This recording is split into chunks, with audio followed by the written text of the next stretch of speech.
എന്നാൽ റെഡി ആയിക്കോ. ഗൗതമിൻ്റെയും പാറുവിൻ്റെയും വിവാഹത്തിന് ശേഷം നിൻ്റെ ആഗ്രഹം പോലെ തന്നെ സാഹിത്യം പഠിക്കാൻ ടൗണിലെ തന്നെ ഏറ്റവും ബെസ്റ്റ് കോളേജിൽ പോകാൻ. നിൻ്റെ എല്ലാ ആഗ്രഹങ്ങൾക്കും കൂട്ടായി ഞാനും ഉണ്ടാവും, ഒരു താലിച്ചരടിൻ്റെ ബന്ധനങ്ങളില്ലാതെ തന്നെ. നന്ദൻ്റെ വാക്കുകൾ കേട്ടതും മണിയുടെ ഉണ്ട കണ്ണുകൾ കൂടുതൽ പുറത്തേക്ക് തള്ളി വന്നു. എൻ്റെ നാഗത്തമാരെ പെട്ടു. അവനവൻ കുരുക്കുന്ന കുരുക്കഴിച്ചെടുക്കുമ്പോൾ ഗുലുമാൽ ഗുലുമാൽ. അവളുടെ കാതിൽ ആരൊക്കെയോ ഗ്രൂപ്പ് സോങ് വരെ പാടിത്തുടങ്ങി.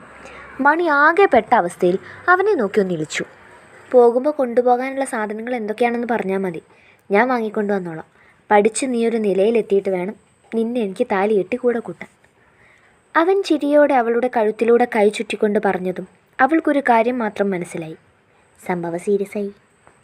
ഏയ് അത് നടക്കത്തില്ല നന്ദേട്ടാ. അവൻ്റെ ഷർട്ടിൻ്റെ ബട്ടൺസിലൂടെ വിരൽ കറക്കിക്കൊണ്ട് അവൾ കൊഞ്ചലോടെ വിളിച്ചു. അവൻ ചെറുപുഞ്ചിരിയോടെ അവളെ നോക്കിയതും അവളും ചുണ്ടിലൊരു പുഞ്ചിരി വരുത്തി. എന്തോ അതില്ലേ? അവളെന്തോ പറയാൻ വേണ്ടി സ്റ്റാർട്ടിങ്ങിന് വേണ്ടി കഷ്ടപ്പെട്ടു. ഏത്? അത് തന്നെ നന്ദേട്ടാ. അവൻ അവൾ തട്ടിക്കളിക്കുന്ന ബട്ടണിലൊന്ന് നോക്കി. ഇനിയിപ്പോൾ ഇതാണോ പറയുന്നത്? ഏത് തന്നെ മണിക്കുട്ടിയെ? അവനും അതേ ഇനത്തിൽ ചോദിച്ചു. ബട്ടൺ പോന്നു. കയ്യിൽ പോകുന്ന ബട്ടണും പിടിച്ച് അവനെ നോക്കി ഇളിച്ചുകൊണ്ട് അവൾ പറഞ്ഞതും അവൻ ചുണ്ട് കടിച്ചുകൊണ്ട് അവളെ നോക്കി പേടിപ്പിച്ച് ആ ബട്ടൺ വാങ്ങി പോക്കറ്റിലിട്ട് അവളെ അല്പം ഒന്ന് മാറ്റി നിർത്തി. ഇയാളിതെന്തോന്ന് എനിക്ക് തോന്നി നിൻ്റെ കോപ്പിലെ വിളി കേട്ടപ്പോൾ തന്നെ. അവൻ കൽപ്പിച്ചൊന്ന് നോക്കി പറഞ്ഞുകൊണ്ട് അവിടെ നിന്ന് പോകാനൊരുങ്ങിയതും പെട്ടെന്നുള്ള ബോധത്തിൽ മണി അവനെ തടഞ്ഞു വെച്ചു. അതല്ല നന്ദേട്ടാ, വേറെ കാര്യമാണ്. അവൻ്റെ അടുത്ത ബട്ടണിൽ തന്നെ വിരൽ വെച്ചുകൊണ്ട് അവൾ പറഞ്ഞതും അവൻ ആദ്യമേ സേഫ്റ്റി എടുത്ത പോലെ ആ വിരലൊന്ന് താഴ്ത്തി.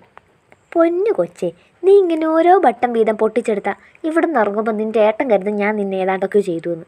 വെറുതെ ചീത്തപ്പേര് കേൾപ്പിക്കാതൊന്ന് വിട്ടു തന്നെ.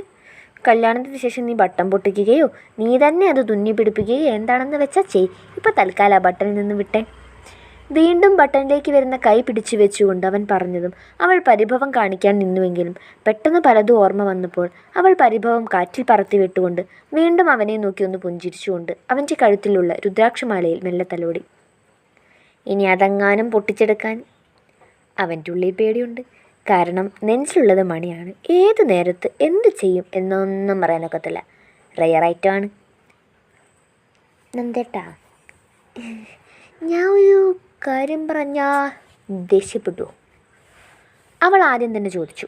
കാരണം ഇന്നത്തെ കോട്ട ആദ്യം തന്നെ കൈപ്പറ്റിയതുകൊണ്ടും അണ്ണാക്കിലെ പല്ല് ഒരിളക്കം വന്നതുകൊണ്ടും ഇന്ന് മുതൽ 7 ദിവസത്തേക്ക് ഒരടിയും താങ്ങാനുള്ള ശേഷിയില്ല. നന്ദൻ്റെ ദേഷ്യം എന്ന് പറഞ്ഞാൽ തന്നെ അടിയാണ്. ദേഷ്യം വന്നാൽ മാലപ്പടക്കം പൊട്ടം പോലെയല്ലേ പൊട്ടിക്കുക. ദേഷ്യപ്പെടാനുള്ളതാണെങ്കിൽ ദേഷ്യപ്പെടരുത്. അവൻ പറഞ്ഞു നിർത്തിയെടുത്ത് നിന്ന് തന്നെ അവൾ തുടർന്നു. അവളുടെ ഭാവം കണ്ട് അവന് ചിരി വന്നിരുന്നു. അവൻ ചിരിച്ചുകൊണ്ടൊന്ന് കണ്ണ് ചിമ്മി കാണിച്ചു. അതില്ലേ, ഞാൻ ഇന്ന് കൊണ്ടുവന്ന അപ്പോയിൻമെൻറ്റ് പേപ്പറില്ലേ, അത് വെച്ച് അവിടെ ജോയിൻ ചെയ്യാൻ പറ്റില്ലെന്നെട്ട. എല്ലാം നല്ലപോലെ തുടങ്ങിയെങ്കിലും അവസാനം അവൻ്റെ നെറ്റി ചുളിയുന്നതും കണ്ണുകളിൽ സംശയം ഉടലെടുക്കുന്നതും കണ്ട് അവൾ അല്പം വിറച്ച് കവിളിൽ കൈവച്ചുകൊണ്ട് പറഞ്ഞു നിർത്തി. അതെന്താ? അവനല്പം കൽപ്പിച്ചുകൊണ്ട് ചോദിച്ചു. അതില്ലേ. ഇനിയും വിക്കി നിൽക്കാതെ പറയടി. അവളുടെ കോപ്പില്ലേ അതില്ലേ ഇതില്ലേ. നന്ദൻ അല്പം ദേഷ്യത്തോടെ പറഞ്ഞതും അവളൊന്ന് ഞെട്ടി. അത് ഫേക്ക് ലെറ്ററാണ്, ഞാൻ പറഞ്ഞിട്ട് വീണ്ടും ആ ചുപ്പിച്ച് തന്നതാണ്. ആ ഞെട്ടലിൽ അറിയാതെ തന്നെ അവളുടെ ഉള്ളിലെ നഗ്നമായ സത്യങ്ങളെല്ലാം പുറത്തേക്ക് വന്നു. നന്ദൻ ഒരു നിമിഷം തരിച്ചു നിന്നു. തരിക്കാൻ മാത്രമുണ്ടേ, ഒറിജിനലിനേക്കാൾ എത്ര പെർഫെക്റ്റായിട്ടാണ് ഫേക്ക് ഉണ്ടാക്കിയെടുത്തേക്കുന്നത്. നന്ദൻ അവളെ നോക്കി ഒന്ന് പല്ല് കടിച്ചു. കഴുത്തിൽ പിടിക്കാനെന്ന പോലെ കൈ രണ്ടും നീട്ടിയെങ്കിലും പിന്നെ ദയനീയമായി ഒന്ന് നോക്കിക്കൊണ്ട് വിട്ടുനിന്നു. ഇതിനൊക്കെ എങ്ങനെ ജീവിതകാലം മുഴുവൻ സഹിക്കും എൻ്റെ ഈശ്വര? അവൻ ഉള്ളിൽ ചോദിച്ചു പോയി. മണിയാണെങ്കിൽ അവൻ്റെ പ്രതികരണം എന്താണെന്നറിയാൻ വേണ്ടി നിഷ്കുവായി ഇളയിച്ചു നിൽക്കുകയാണ്. ഈ ഐഡിയ നിനക്ക് ആരാടി പറഞ്ഞു തന്നത്? അത് ഞാൻ തന്നെയാണ്. ഞാൻ എങ്ങോട്ടെങ്കിലും പോവാമെന്ന് പറഞ്ഞാൽ തീർച്ചയായും നന്ദേട്ടന് സങ്കടം വരില്ലേ? നന്ദേട്ടൻ്റെ സങ്കടം എന്ന് പറഞ്ഞാൽ ദേഷ്യമല്ലേ? അതിൻ്റെ കൂടെ എല്ലാം അറിയുമ്പോൾ ആ ദേഷ്യവും കൂടി ആകില്ലേ സൂതിക്കിട്ട് പൊട്ടിക്കുക. അപ്പോൾ നല്ല നിലയ്ക്ക് തന്നെ അവൾക്ക് കിട്ടുമല്ലോ. അതിനുവേണ്ടി മനഃപൂർവ്വം പ്ലാൻ ചെയ്തതാണ്. വേണുമാഷിനോട് ഇതൊന്ന് റെഡിയാക്കി തരാൻ പറഞ്ഞപ്പോൾ ഒറ്റ രാത്രി കൊണ്ടെല്ലാം റെഡിയാക്കി. നല്ല ഉത്തരവാദിത്തമുള്ള മനുഷ്യനാ. എന്തോ ആലോചിച്ചുകൊണ്ടായിരുന്നു അവളുടെ മറുപടി. നന്ദനാകെ അടി കൊണ്ട അവസ്ഥയിലും.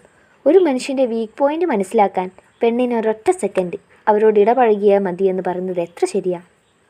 കണ്ണിൽ കൊള്ളേണ്ടത് പുരികത്തിൽ കൊണ്ടതാണോ, ഇനിയിപ്പം മർമ്മത്തിൽ കൊള്ളാനുള്ള ഇടവേള തന്നതാണോ എന്നൊന്നും നന്ദനൊരു പിടുത്തവുമില്ല. എന്തായാലും ഇവളെ കെട്ടുക എന്ന് പറഞ്ഞാൽ ജീവൻ മരണ പോരാട്ടമാണ്. എവിടെയെങ്കിലും ഒന്ന് കൊള്ളും, നന്ദൻ മനസ്സിൽ ചിന്തിച്ചു. എന്നെ പഠിപ്പിക്കുന്ന കാലത്തൊക്കെ നല്ല മനുഷ്യനായിരുന്നു, ഒരു കള്ളത്തരവും കാണിക്കുന്നതും കണ്ടിട്ടില്ല. നിൻ്റെയൊക്കെ കൂടെ കൂടി ആ മനുഷ്യന് ഈ വയസ്സാം കാലത്ത് കള്ളത്തരം പഠിപ്പിച്ച് കൊടുത്തില്ലേടി ഈ സാമദ്രോഹി.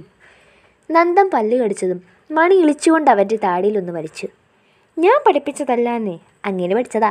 എന്നാലും എന്നോടുള്ള സ്നേഹത്തിന് പുറത്ത് വേണുമാഷ് ഇതിനെല്ലാം കൂട്ടുന്നത് എന്തിനാ എന്ന ചോദ്യം പോലും ഉണ്ടായില്ല. ഇവിടെയും ഉണ്ടൊരാളും എന്തടി അടിച്ചതും കണ്ണൊക്കെ പൊങ്ങിച്ചു മാറി.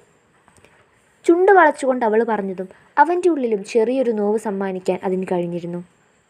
അവൻ മെല്ലെ അവൻ അടിച്ചു ചുവന്നു കിടക്കുന്ന ആ കവിളിലൊന്ന് കൈവച്ച് തലോടി. അവിടെ എന്തോ തട്ടി കോറിക്കിടപ്പുണ്ടായിരുന്നു.